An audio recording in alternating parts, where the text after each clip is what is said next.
आपल्या नटखट छोट्या दोस्तांसाठीचा कार्यक्रम बालजगत.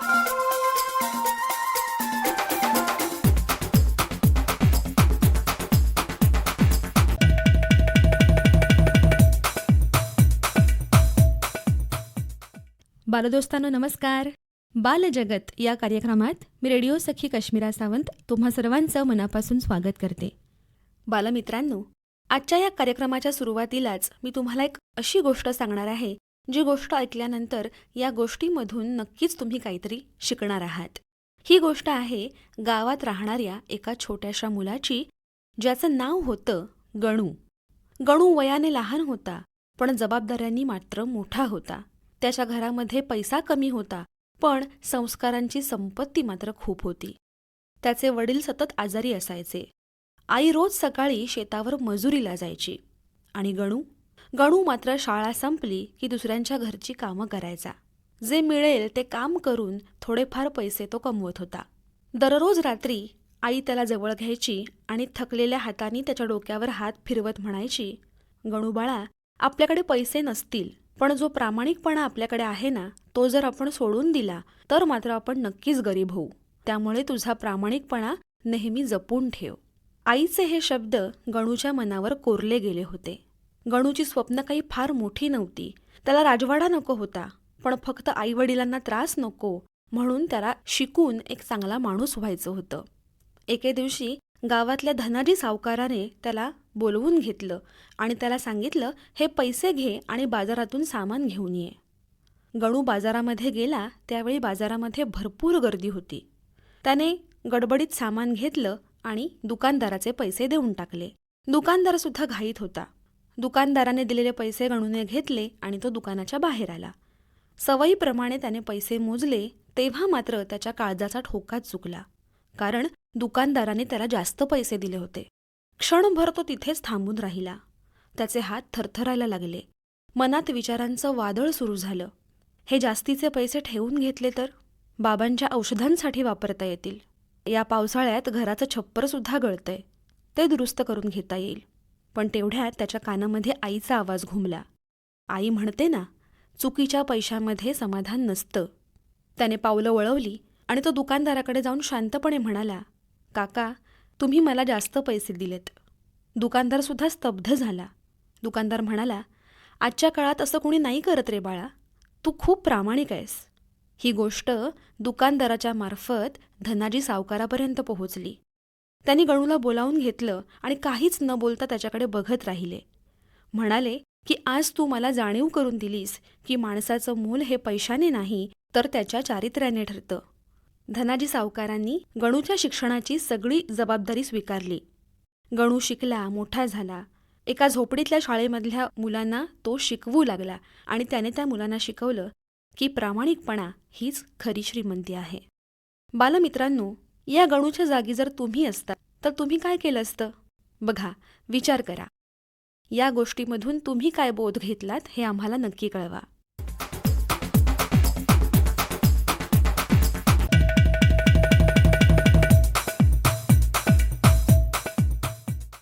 बालदोस्तांनो, तालावर थिरकणारं पाऊल, मुद्रांमधून व्यक्त होणारी भावना आणि छोट्या छोट्या हालचालींमधून सांगितली जाणारी एक कथा म्हणजे भरतनाट्यम.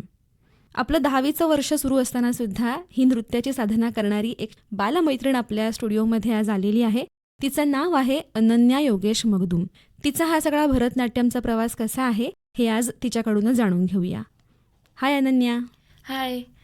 सगळ्यात आधी आमच्या आकाशवाणीच्या स्टुडिओमध्ये तुझं मनपूर्वक स्वागत. थँक्यू. अनन्या, आमच्या बालदोस्तांना तुझी थोडक्यात ओळख करून देशील? हो, नमस्कार. मी अनन्या योगेश मगदूम. मी आता इयत्ता 10वीमध्ये आहे आणि मी GGPS गुरुकुलमध्ये शिकते. मी गेली 10 वर्ष भरतनाट्यम करते आणि माझी गुरु सौ प्रणाली तोडणकर धुळप यांच्याकडे मी भरतनाट्यम शिकते.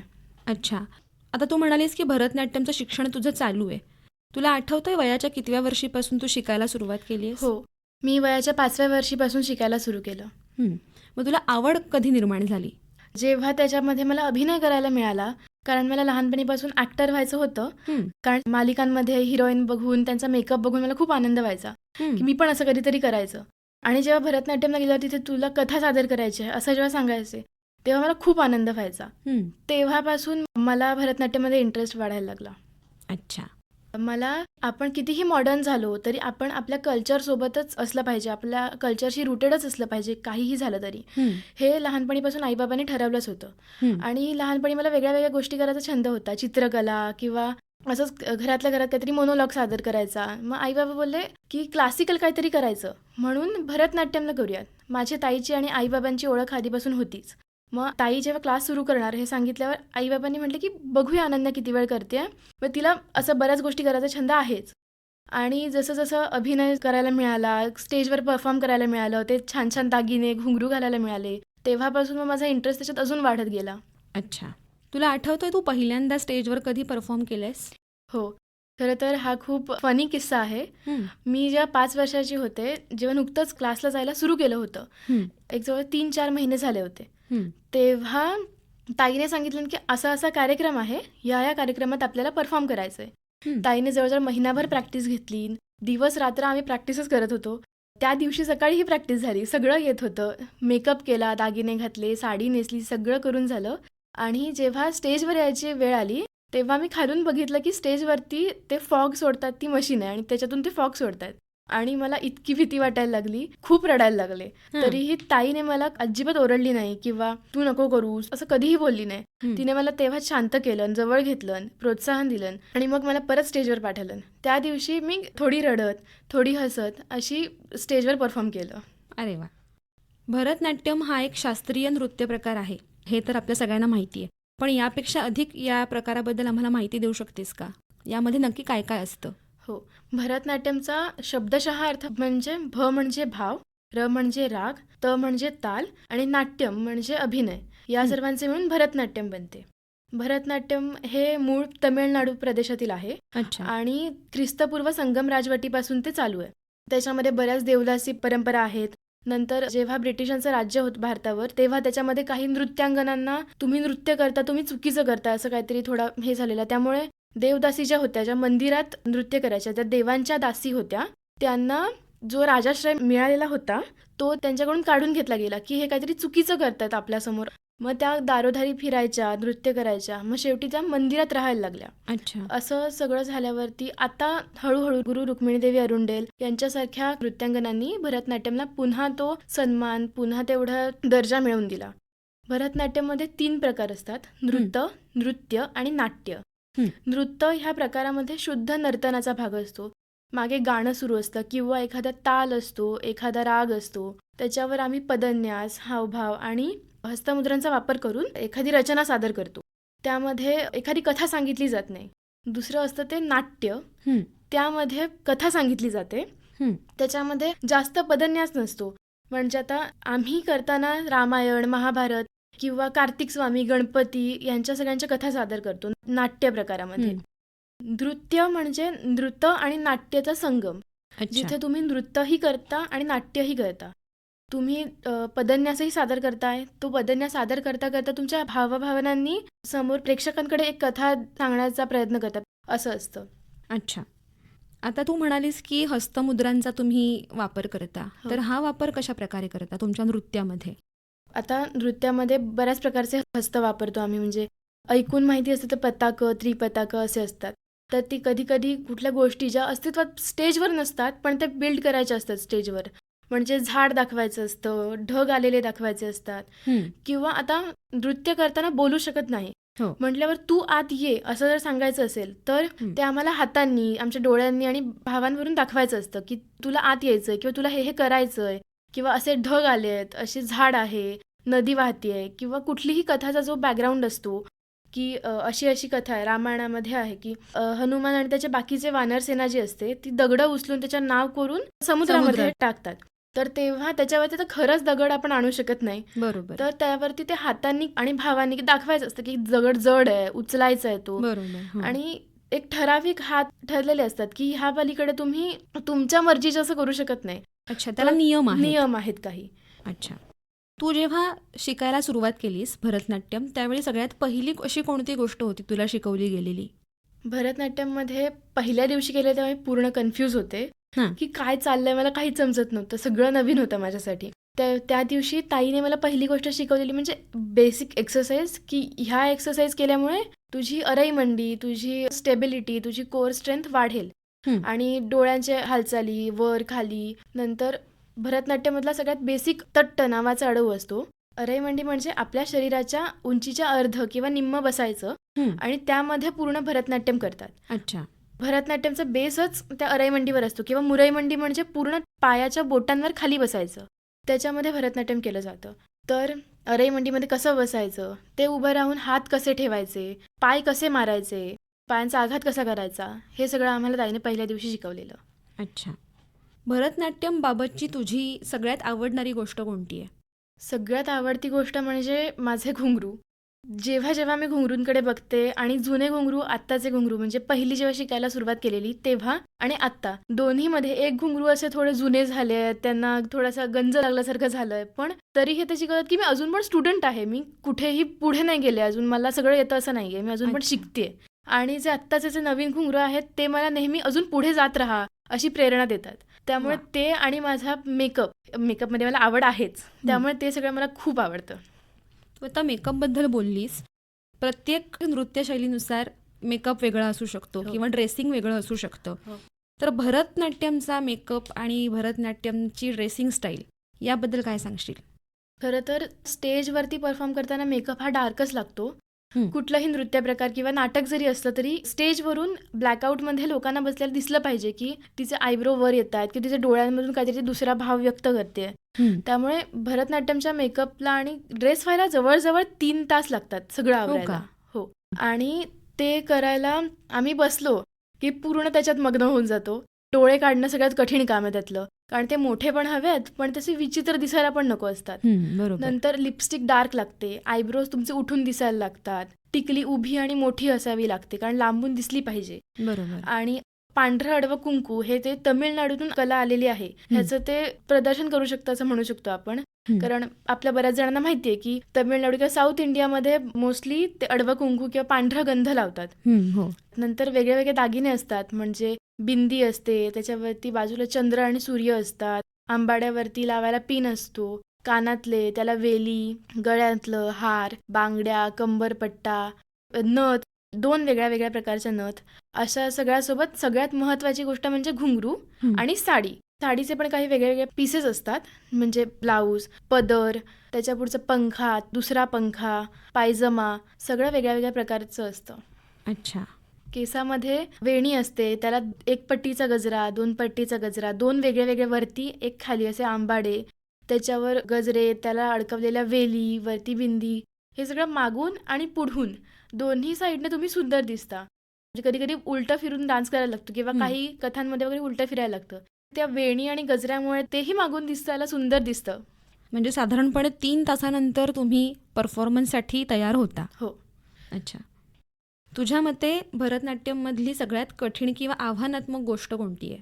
पहिली म्हणजे तुमचे कितीही पाय दुखत असतील, कितीही आजारी असाल तरी अराईमंडीमध्ये बसून नृत्य करायचं असतं आणि ते खूप कठीण असतं, कारण कंबर, पाठ, मांड्या ह्या सगळ्या बॉडी पार्ट्सना एकत्र ठेवून ते नीट स्टेबल राहून करायचं असतं. हं. ते करताना कुठेही डोललेलं चालत नाही किंवा उड्या नसतात मारायच्या.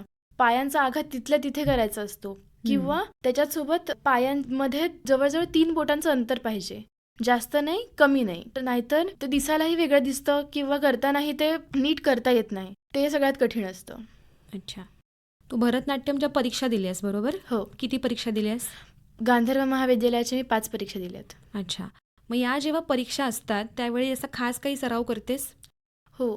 इतर वेळेला मी आठवड्यातून 2 वेळा क्लासला जाते, 2 तास. पण जेव्हा जेव्हा परीक्षा असतात तेव्हा आठवड्यातले 7ही दिवस मी ताईकडे परीक्षेच्या प्रॅक्टिससाठी जाते. कारण पहिल्या 2 किंवा 3 परीक्षा सोप्या असतात, पण तिसऱ्या परीक्षेपासून पेपर असतात. नंतर पदन्यासोबत वेगळ्या वेगळ्या रचना सादर करायच्या असतात. त्या रचनांमध्ये अभिनय कसा हवा, तुम्ही कुठल्या तालावर, कुठल्या मात्रेवर तुम्ही कुठे असायला पाहिजेत, हे सगळं तेवढंच महत्त्वाचं असतं. त्यालाही तेवढेच मार्क्स असतात.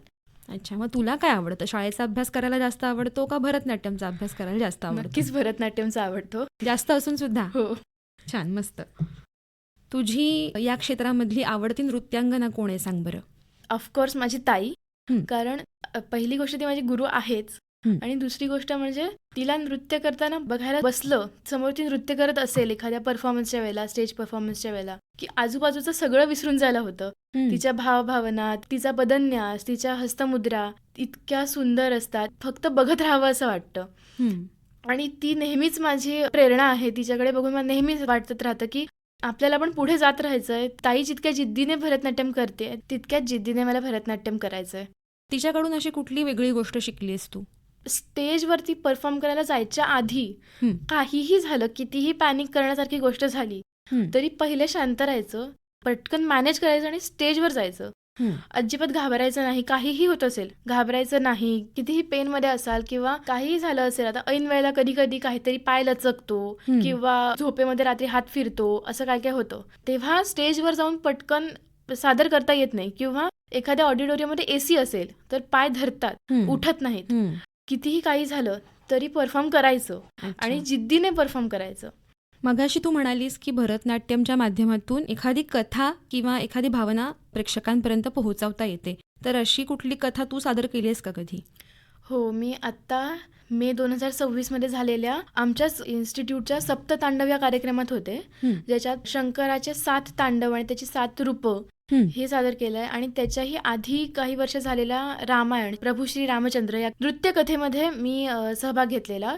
आणि आता जो सप्ततांडवचा जो कार्यक्रम झाला त्यामध्ये मी माझ्या गुरुसोबत परफॉर्म केलं. हं. ती गोष्ट माझ्यासाठी खूप अविस्मरणीय होती आणि मी ती कधीही विसरू शकणार नाही. आणि स्टेजवर जाऊन असं प्रत्येक वेळेला एक धगधग होती मनात, की मी बरोबर करेन ना, गुरु आहे ती माझी, कसं वाटतंय, तिला कुठेही चुकीचं हे नाही झालं नाही, ते एक पाहिजे. दडपण असणारच. बरोबर. हो, त्यामुळे त्याच्यामध्ये मी केलंय. त्याच्या आधी कृष्णरंग नावाचा कार्यक्रम झालेला. त्यामध्ये कृष्णाच्या बाललीला, नंतर तो मोठा झाल्यावर त्याने कुठल्या असुरांना मारलं, त्यांचा वध केला, हे सगळं दाखवलं होतं. अच्छा. तू जेव्हा तुझी कला मंचावर सादर करतेस त्यानंतर तुझं जेव्हा प्रेक्षक कौतुक करतात तेव्हा काय वाटतं? नक्कीच खूप आनंद होतो. पण ते कौतुक करत असले तरीही नेहमी मनात हे असतं, की कितीही लोकांनी कौतुक केलं ते करणारच. आपण नृत्य करतोय, काहीतरी नवीन आहे त्यांच्यासाठी, समोरच्यांसाठी. तरीही आपले पाय नेहमी जमिनीवरच असले पाहिजेत. आणि जेव्हा जेव्हा ताईचा चेहरा बघते तेव्हा तेव्हा हे नक्की हे लक्षात येतं, की ती माझी गुरु आहे. मला तिच्याकडून ही कला मिळाली आहे. तिला कधीही विसरून चालणार नाही. मी कितीही आयुष्यात मोठी झाले, कितीही भरतनाट्यम या क्षेत्रामध्ये मी पुढे गेले, तरीही ती माझी गुरु आहे. तिने ही कला मला दिली आहे. हं. हे विसरून कधीही चालणार नाही. ताई आहेच आणि त्याच्यासोबत आई बाबा, त्यांनी मला भरतनाट्यममध्ये जाण्यासाठी प्रोत्साहन दिलंय. आणि त्याचसोबत माझ्या आईची आई, माझी आजी, ती माझ्यासोबत नेहमी असायची, की अनन्या तुला क्लासला जायचंय, मी येते. तुला गर्दीची भीती वाटते, मी आहे तिथे. मी थांबून राहीन तुझ्यासाठी. तुला हवा तेवढा वेळ घे, काही प्रॉब्लेम नाहीये. हं. ती कसोपवरून लांबून फक्त माझ्यासाठी 2 तासासाठी यायची, की तू कर, मी तुझ्यासाठी मागे आहे तुझ्या उभी. अच्छा. त्याचसोबत माझ्या आजी आजोबा, म्हणजे माझ्या बाबांचे आई बाबा, तेही मला प्रत्येक कार्यक्रमाला प्रोत्साहन देतात. आता शंकराचा कार्यक्रम बोलले मी मगाशी. आजी आजोबा काका काकी सगळेजण आलेली तो कार्यक्रम बघायला. हं. प्रत्येक जणांनी वेगळ्या वेगळ्या माझं कौतुक केलं. म्हणून मला नेहमी वाटतं, की आपण कितीही पुढे गेलो, कितीही प्रगती केली त्या क्षेत्रामध्ये, तरी एकदा जेव्हा मागे वळून बघतो तेव्हा ही सगळी माणसं आहेत आपल्यासोबत. ताई आहेच, आजी आजोबा काका काकी आई बाबा, ते सगळे आपल्यासोबत नेहमी ह्या प्रवासामध्ये होते. त्यांनी आपल्याला प्रत्येक वेळेला ते करण्यासाठी प्रोत्साहित केलं, कॉन्फिडन्स दिला, की तू हे करू शकतेस, तू हे करणार आहेस. त्याचसोबत मी आता 5वी पासून गुरुकुलला आहे. हं. गुरुकुलमधल्या प्रत्येक टीचरनी मला आतापर्यंत तेवढाच सपोर्ट केलाय जितकं माझ्या आईबाबांनी केलाय, हं. की तू सुंदर करतेस, कारण तुला जमतंय, किंवा एखादा कार्यक्रम असेल तर तू ह्याला परफॉर्म करशील का, अच्छा. असं प्रत्येका पावलावरती त्यांनी मला प्रोत्साहन दिलं. त्यांनी मला पुढे जाण्याची प्रेरणा दिली आहे. खूप मोठी गोष्ट बोललीस तू की आपण कितीही पुढे गेलो तरी आपण जिथून आलोय आणि ज्या लोकांनी आपल्याला घडवलंय त्यांच्याप्रती आपण कृतज्ञ असायलाच हवं. खूप छान. या सगळ्या प्रवासामध्ये एखादा तुला असा स्टेजवरचा मजेशीर किस्सा आठवतोय का? हो, आत्ता डिसेंबर 2025 मध्ये हं. आम्ही संगमेश्वरला गेलो होतो कर्णेश्वर महोत्सवसाठी. हं. तेव्हा आम्ही सकाळी गेलेलो. तो कार्यक्रम रात्री होता आणि आम्हाला तिथल्या थंडीचा काही अंदाज नव्हता, हं. की असून अशी किती असेल, आपल्याकडे असेल त्याच्यापेक्षा थोडीशी जास्त. हं. पण जशी जशी संध्याकाळ होत गेली, 4-4:30 वाजत गेले, पाय जड व्हायला लागले. हं. ठीक आहे, एवढीच असेल, फार फार अजून काही नाही होणार. पण जेव्हा आम्ही आवरून स्टेजजवळ गेलो तेव्हा आम्हाला लक्षात आलं, की तोंडातून वाफा निघतायत, एवढी थंडी आहे. हां. जवळजवळ 15 ते 16 डिग्री टेम्परेचर झालेलं. बापरे. हं. आणि आम्ही मजा म्हणजे त्यातली की आम्ही स्टेजवर गेलो आणि काहीतरी गाण्याचा इश्यू झालेला म्हणून आम्ही एका लाईनमध्ये उभे होतो आणि कोणाचेही मागचे चेहरे दिसत नव्हते. हं. आणि आम्ही मागे सगळ्या जणी अशा तोंडातून वाफा काढत होतो, हं. कारण आम्हाला ती मजा वाटत होती. कारण शहरातल्या असल्यामुळे अशा तोंडातून वाफा येणं हा अनुभव थंडीमुळे, कधी घेतलेला हा नसणार. अनुभव कधी नव्हताच. हं. त्यामुळे इतकी त्या दिवशी मज्जा केलेली आम्ही, हं. तो आणि मी मग कधीच विसरू शकणार नाही. स्टेजवर नाचताना काही प्रॉब्लेम आला? हो, खूप. थंडी वाढत जाते तसे तसे हात-पाय गोठायला लागतात किंवा ते असे जड व्हायला लागतात. हं. त्याच्यात सोबत दव पडत होतं, त्यामुळे स्टेज जो होता तो जवळजवळ चिंब ओला भिजलेला.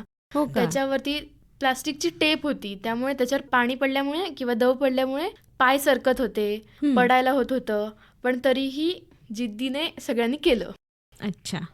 तू गेल्या काही वर्षांमध्ये एका वर्ल्ड रेकॉर्डचा सुद्धा भाग झालीस. हो, तर तो अनुभव कसा होता? अर्थात सुंदर होता. पण जो दुसरा वर्ल्ड रेकॉर्ड होता, 2 वर्ल्ड रेकॉर्ड झाले. अच्छा. त्याच्यातला जो दुसरा होता तो चांगला होता. तो खूप छान झाला माझा. शूट झालं, पाठवलं, प्राईज मिळालं. पण जो पहिला वर्ल्ड रेकॉर्ड झालेला त्यामध्ये मला तेव्हा बरं नव्हतं. आता ताई बोललेली की ही कॉम्पिटिशन ऑनलाईन आहे, तुला फक्त व्हिडिओ करून पाठवायचा आहे. हं. तू क्लासमध्ये ये आवरून, आपण व्हिडिओ करूया आणि पाठवूयात. पण त्या दिवशी मी शाळेतही गेले नव्हते. पण मला इतका ताप भरलेला, सर्दी, खोकला सगळं एकत्र झालेलं. आणि मग आवरून जायचं आणि करायचं हे होतं, कारण नाव दिलं आहे, प्राईज मिळणार आहे असं होतंच. पहिली कॉम्पिटिशन, त्यामुळे तो असा पहिला दिवस होता ज्या दिवशी स्वतःची तयारी स्वतः केली. कारण आईही त्या दिवशी अवेलेबल नव्हती, तिचीही कामं होती. हं. स्वतःची तयारी स्वतः केली, साडी, मेकअप. अंगात ताप असताना? हो, हं. ताप असताना, सर्दी असताना सगळं मेकअप वगैरे केला. ताईकडे गेले आणि माझी डान्सचीही काही प्रॅक्टिस झाली नव्हती. हं. पण समोर ताई, एका साईडला आई माझी शूटिंग करत होती, हं. समोर माझी ताई उभी होती, ती मला डान्स दाखवत होती. हं. आणि डोळे पाणावलेले, अंग तापलेलं, हात थरथरताना असा कसा बसा तो डान्स केला. हं. आणि त्याच्यात प्राईज मिळालं मला. इंटरनॅशनल बुक ऑफ रेकॉर्ड्समध्ये माझं नाव नोंदवलं गेलं. त्या रेकॉर्डमध्ये मी पुष्पांजली सादर केली होती, जी एखादा प्रोग्राम सुरू होण्याआधी ती सादर केली जाते. पुष्पांजली म्हणजे फुलांची ओंजळ हा त्याचा शब्दशः अर्थ होतो. हं. म्हणजे एखादा कार्यक्रम सुरू करण्याआधी त्या देवदेवतांना, नटराजाला आणि गणपतीला आपण त्या फुलांच्या ओंजळ वाहून पाया पडतो की हा कार्यक्रम निर्विघ्नपणे पार पडला पाहिजे. तो वर्ल्ड रेकॉर्ड असा होता की इंटरनॅशनल बुक ऑफ रेकॉर्ड या ऑर्गनायझेशनने तो ऑर्गनाईज केलेला की जगभरातले सगळे क्लासिकल डान्सर्स हं. एकत्र तर येऊ शकत नाहीत, ते शक्य नाही. पण त्यांचे व्हिडिओ क्लिप्स करून एकत्र करायचे. हं. आणि हा इव्हेंट एका ठराविक पिरियडमध्ये झालेला की ह्या तारखेपासून ह्या तारखेपर्यंत. त्यामुळे त्या तारखेपर्यंतची लोक एकत्र नृत्य करत होती. त्याच्यामध्ये सोलो होतं, डुएट होतं, असे वेगळे वेगळे प्रकार होते. अच्छा. भविष्यात तुला भरतनाट्यमचं शिक्षण कुठपर्यंत घेण्याची इच्छा आहे? आता परीक्षा मी 5 दिल्या आहेत. परीक्षा पूर्ण करायचीच आहेत. मी मध्यमापूर्ण परीक्षा दिलेल्या आहेत आणि शेवटची म्हणजे विशारद ही परीक्षा द्यायची आहे. हं. त्याच्यापुढे अलंकारही करायचं आहे. हं. आणि खरं तर ही परीक्षा नाही आहे, पण एक टप्पा जो अरंगेत्रम म्हणतात त्याला. अरंगेत्रम केलं म्हणजे तुमचं नृत्य पूर्ण झालं किंवा तुम्ही एवढ्या परीक्षा दिल्या, तुम्ही एवढं हे केलं, त्याचं फळ आलं असं म्हणतात. पण माझ्यासाठी किंवा जितकं मी वाचलंय त्या ह्याच्यानुसार अरंगेत्रम ही तुमच्या नृत्याची पहिली पायरी आहे. हं. तुम्ही परीक्षा दिल्यात, सगळं झालं. अरंगेत्रम हा आपल्या आयुष्याचा एक भाग असतो नृत्यांगनांच्या, की आत्ता मी पूर्णपणे तयार आहे पुढे नृत्य करायला. हं. आधीपर्यंत मी शिकत होते, मी विद्यार्थी होते, मला त्यातलं थोडंसंच माहिती होतं. इथून पुढे मी रंगमंचावर एकटी सादरीकरण करू शकते, सोलो परफॉर्म करू शकते. अच्छा. तो परफॉर्मन्स भरतनाट्यम नृत्यांगनांच्या आयुष्यातला पहिला सोलो परफॉर्मन्स असतो. म्हणजे रीतीनुसार अरंगेत्रमला खरं म्हटलं तर वयाचं बंधन नाही आहे की तुम्ही ह्या वयातच केलं पाहिजेत किंवा तुम्ही ह्या परीक्षा दिल्यात तरच अरंगेत्रम करायचं. हं. जेव्हा गुरु म्हणतील की तू तयार आहेस, तू आता करू शकतेस, तेव्हा अरंगेत्रम करायचं. हं. मग ते तुला करण्याची इच्छा आहे? हो. मग या कलेच्या माध्यमातून कधी परदेशात परफॉर्म करण्याची संधी मिळाली तर आवडेल का जायला? खूप आवडेल. माझं लहानपणीपासून स्वप्न आहे की म्हणजे आत्ता पण मी बऱ्याचदा बघते यूट्यूबवर कुठे ना कुठेतरी अशा बातम्या असतात की हिने ह्या ठिकाणी जाऊन परफॉर्म केलं, ह्या महाराष्ट्रातल्या माणसाने किंवा मराठी माणसाने एवढ्या एवढ्या मोठ्या स्टेजवर एवढ्या लोकांसमोर असं परफॉर्म केलं. ते कुठलंही असू दे, डान्स असू दे, नाटक असू दे किंवा हं. काही स्टँडअप कॉमेडी वगैरे पण आता शोज परदेशामध्ये प्रसिद्ध आहे. तर तेव्हा पण माझं असं स्वप्न आहे की कधीतरी असं माझ्या नावावर पण असावं की मीही परदेशात, अनन्या हिने परदेशात जाऊन सगळ्यांसमोर आपल्या भारतातली कला सादर केली. ते एक जास्त अभिमानास्पद असेल. हो. खूप छान अनन्या, आज तू इथे आलीस आणि इतकी छान आम्हाला माहिती दिलीस भरतनाट्यम या नृत्य प्रकाराविषयी. बऱ्याच गोष्टी तुझ्याकडून शिकण्यासारख्या आहेत. तुझं तुझ्या कलेवर असलेलं प्रेम आणि सगळ्यात महत्त्वाचं म्हणजे तुझ्या गुरूंप्रती तुझी असलेली कृतज्ञता, ही सगळ्यात चांगली शिकण्यासारखी गोष्ट आहे. तुला तुझ्या भविष्यासाठी खूप खूप शुभेच्छा. खूप मोठी नृत्यांगना हो. थँक्यू.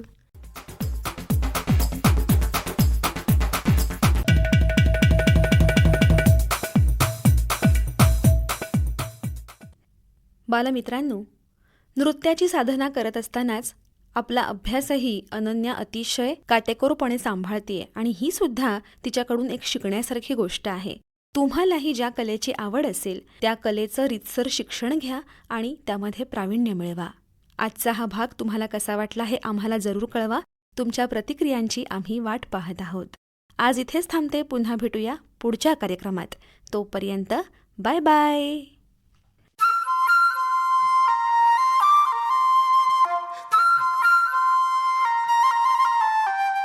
आपल्या नटखट छोट्या दोस्तांसाठीचा कार्यक्रम बालजगत.